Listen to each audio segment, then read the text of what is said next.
ओम शांति। आज बाबा के 6 मई के महावाक्य हैं। बाबा ने कहा, मीठे बच्चे, इस जन्म के पापों से हल्का होने के लिए बाप को सच सच सुनाओ और पिछले जन्मों के विकर्मों को योग अग्नि से समाप्त करो। प्रश्न है, खुदाई खिदमतगार बनने के लिए कौन सी एक चिंता यानी फुरना चाहिए?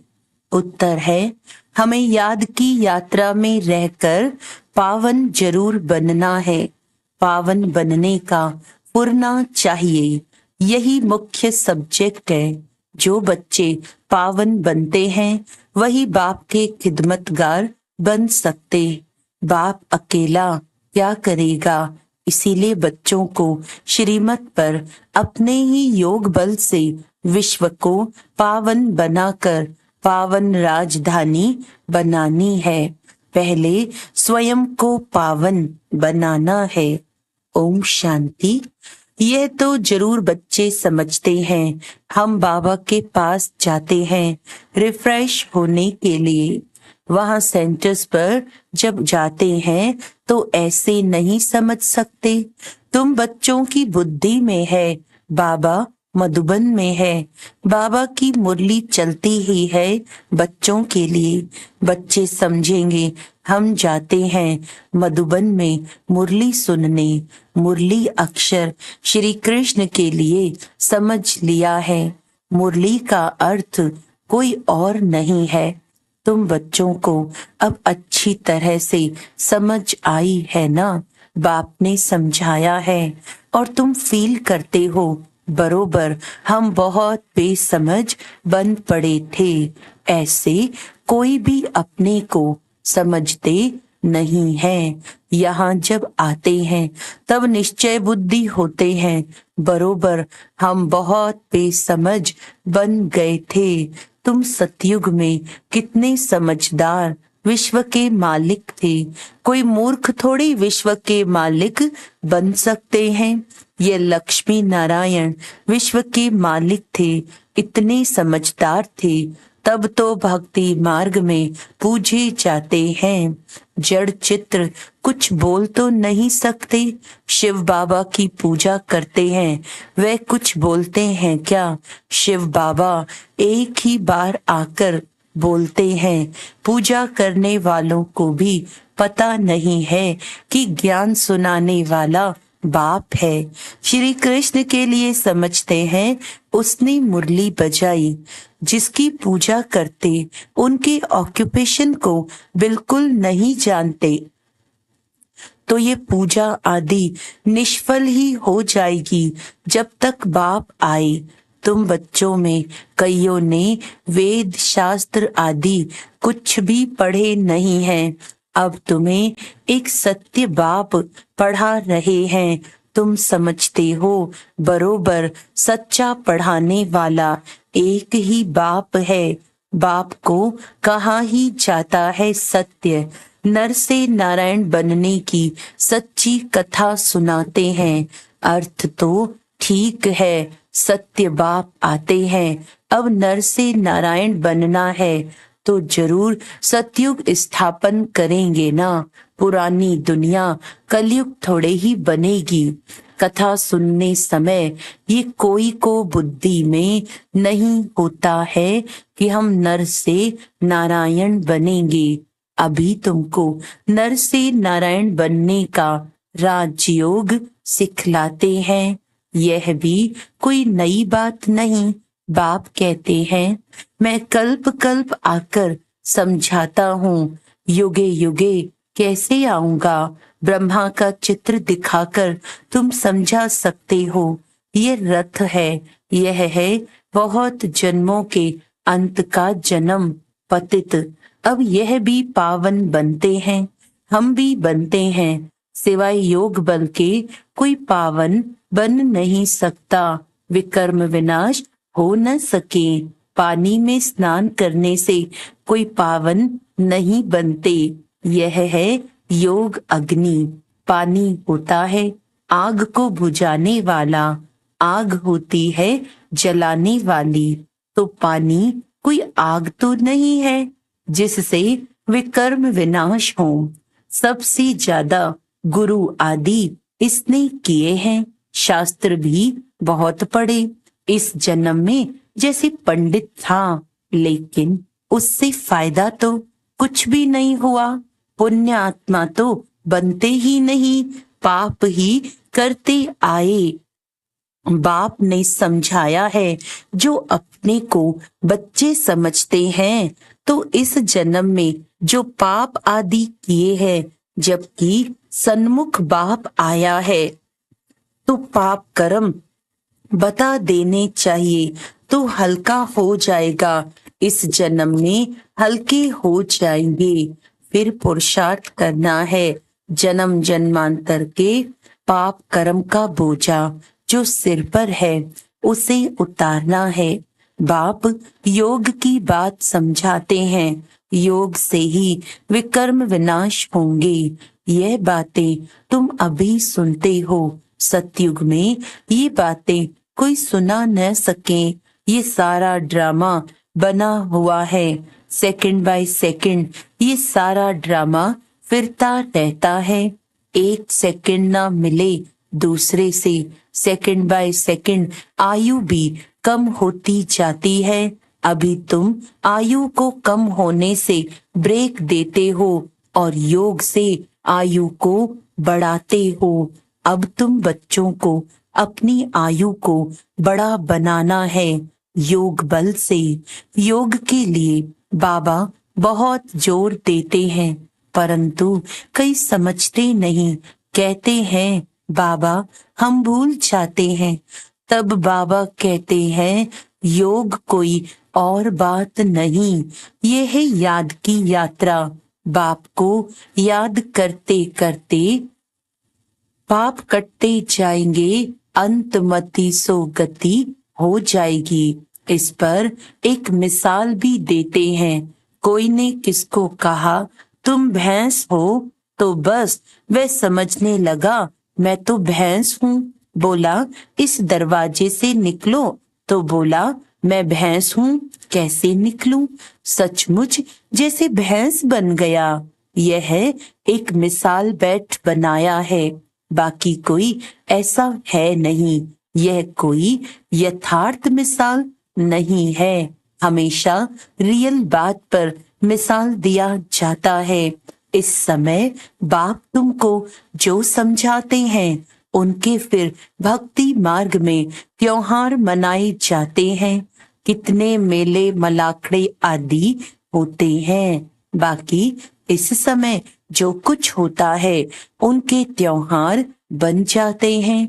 तुम यहाँ कितने स्वच्छ बनते हो।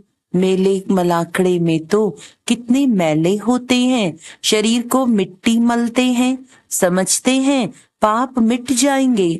बाबा का खुद ये सब किया हुआ है।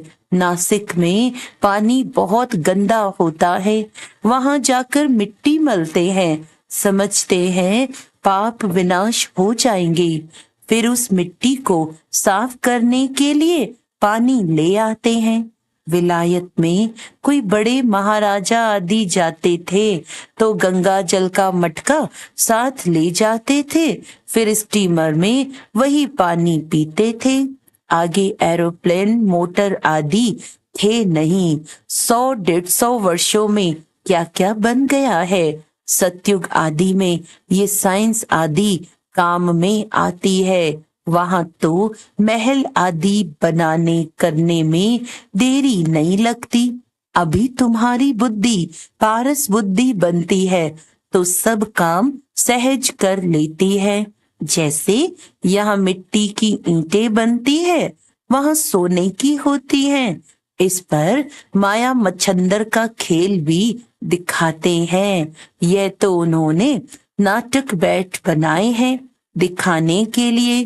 बरोबर स्वर्ग में सोने की ईंटें हैं, उसको कहा ही जाता है गोल्डन एज। इसको कहा जाता है आयरन एज। स्वर्ग को तो सभी याद करते हैं, चित्र भी उन्हों के कायम हैं। कहते भी हैं आदि सनातन धर्म, फिर हिंदू धर्म कह देते हैं। देवता के बदले हिंदू कह देते हैं, क्योंकि विकारी हैं तो देवता कैसे कहें। तुम कहाँ भी जाते हो तो ये समझाते हो, क्योंकि तुम हो मैसेंजर, पैगंबर। बाप का परिचय हर एक को देना है। कोई झट समझेंगे कि बरोबर तुम ठीक कहते हो, दो बाप बरोबर हैं। कोई कह देंगे परमात्मा तो सर्वव्यापी है।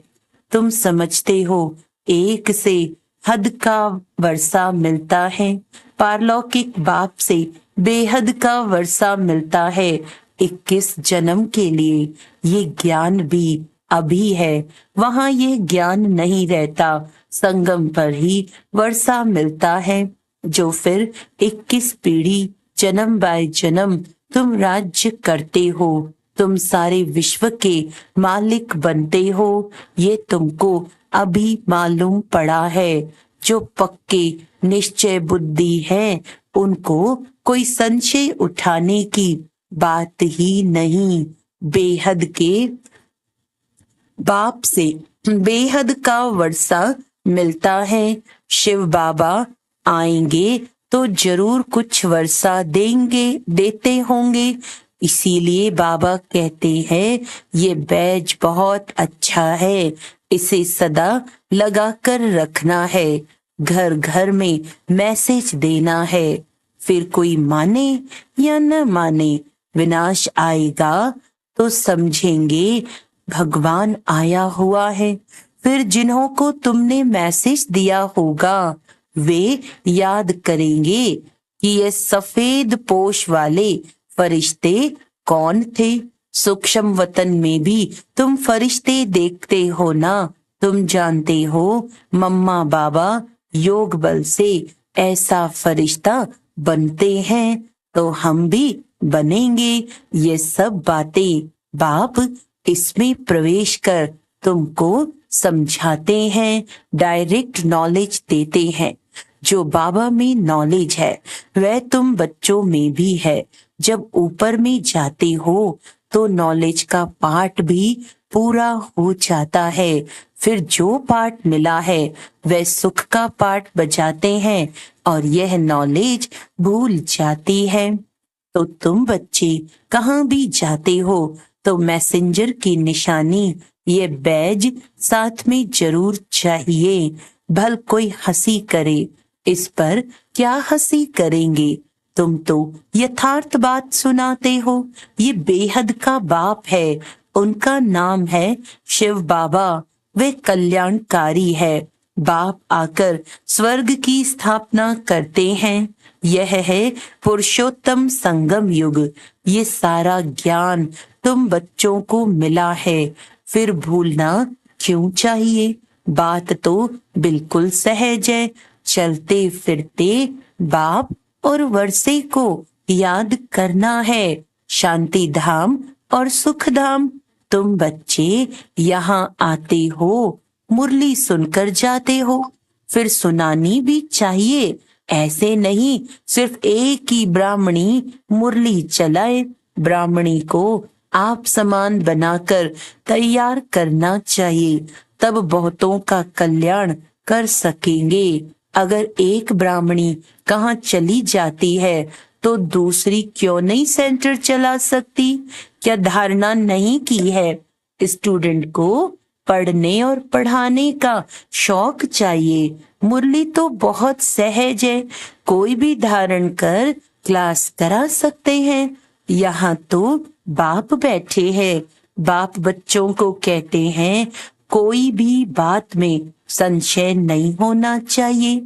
एक बाप ही है जो सब कुछ जानते हैं। एक ही एम ऑब्जेक्ट है। इसमें कोई प्रश्न आदि पूछने का भी नहीं रहता। सुबह को भी बैठ बच्चों को याद की यात्रा में मदद करता हूँ। सारे बेहद के बच्चे याद रहते हैं। तुम सब बच्चों को इस याद की मदद से सारे विश्व को पावन बनाना है। इसमें ही तुम अंगुली देते हो। पवित्र तो सारी दुनिया को बनाना है ना, तो बाप सभी बच्चों पर नजर रखते हैं ना। सब शांति धाम में चले जाएं, सबका अटेंशन खिंचवाते हैं। बाप तो बेहद में ही बैठेंगे। मैं आया हूँ सारी दुनिया को पावन बनाने, सारी दुनिया को करंट दे रहा हूँ, तो पवित्र हो जाएं। जिनका पूरा योग बल होगा वे समझेंगे बाबा अभी बैठकर याद की यात्रा सिखला रहे हैं, जिससे विश्व में शांति होती है।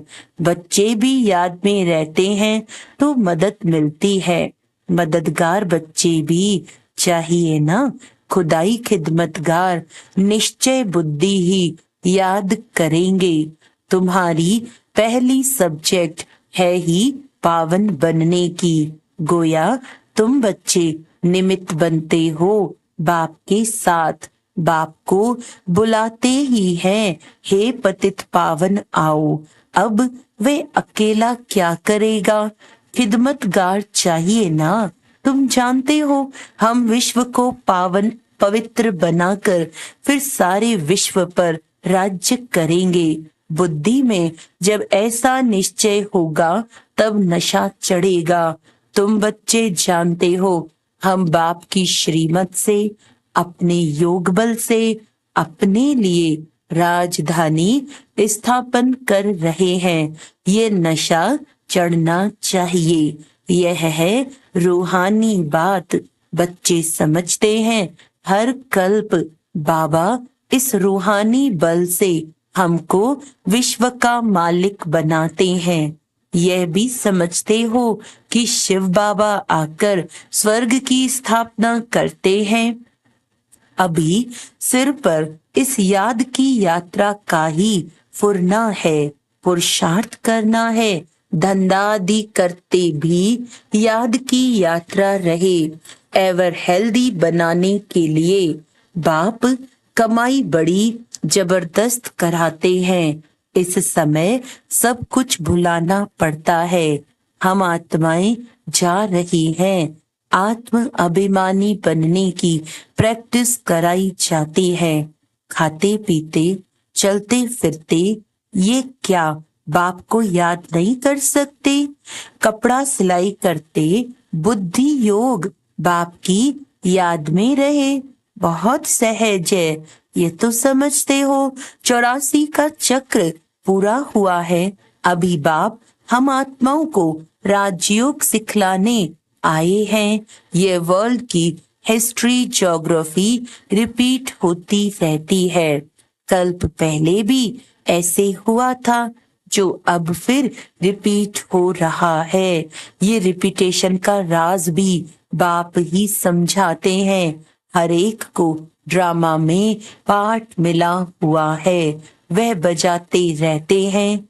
बच्चों को राय दी जाती है कि बाप को याद करो तो सतो प्रधान बनेंगे, फिर ये शरीर भी छूट जाएगा।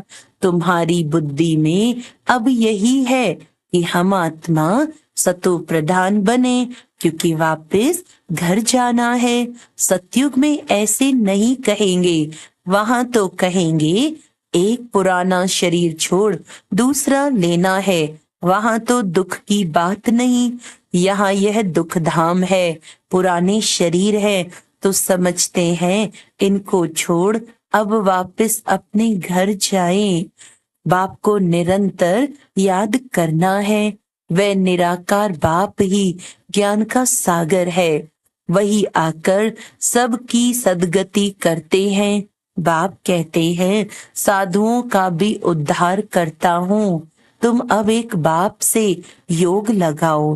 तुम सब आत्माओं को बाप से वर्षा लेने का हक है। अपने को आत्मा समझ देही अभिमानी बनो और बाप को निरंतर याद करो तो पाप कटते जाएंगे। अच्छा, मीठे मीठे सिकिलदे बच्चों प्रति मात पिता बाप दादा का याद प्यार और गुड मॉर्निंग। रूहानी बाप की रूहानी बच्चों को नमस्ते। हम रूहानी बच्चों की रूहानी बाप दादा को याद प्यार गुड मॉर्निंग, नमस्ते नमस्ते नमस्ते जी। धारणा के लिए मुख्य सार है, मुरली सुनकर फिर सुनानी है, पढ़ने के साथ साथ पढ़ाना भी है, कल्याणकारी बनना है, बैज मैसेंजर की निशानी है, ये सदा लगाकर रखना है, विश्व में शांति स्थापन करने के लिए याद की यात्रा में रहना है। जैसे बाप की नजर बेहद में रहती है, सारी दुनिया को पावन बनाने के लिए करंट देते हैं, ऐसे फॉलो फादर कर मददगार बनना है। वरदान है, कर्म और योग के बैलेंस द्वारा कर्मातीत स्थिति का अनुभव करने वाले कर्म बंधन मुक्त भव। कर्म के साथ साथ योग का बैलेंस हो तो हर कर्म में स्वतः सफलता प्राप्त होती है। कर्म योगी आत्मा कभी कर्म के बंधन में नहीं फंसती। कर्म के बंधन से मुक्त को ही कर्मातीत कहते हैं। कर्मातीत का अर्थ यह नहीं है कि कर्म से अतीत हो जाओ, कर्म से न्यारे नहीं, कर्म के बंधन में फंसने से न्यारे बनो। ऐसे कर्म योगी आत्मा अपने कर्म से अनेकों का कर्म श्रेष्ठ बनाने वाली होगी। उसके लिए हर कार्य मनोरंजन लगेगा, मुश्किल का अनुभव नहीं होगा। स्लोगन है, परमात्म प्यार ही समय की घंटी है जो अमृत वेले उठा देती है। परमात्म प्यार ही समय की घंटी है जो अमृत वेले उठा देती है। अच्छा, आज का अव्यक्त इशारा है, अपने को कंबाइंड समझकर हर कर्म करो तो सदा शक्तिशाली रहेंगे और सदा अपने को रमणीक भी अनुभव करेंगे। किसी भी प्रकार का अकेलापन नहीं महसूस करेंगे, क्योंकि भिन्न भिन्न संबंध में साथ रहने वाले सदा रमणीक और खुशी का अनुभव करते हैं। अच्छा, ओम शांति।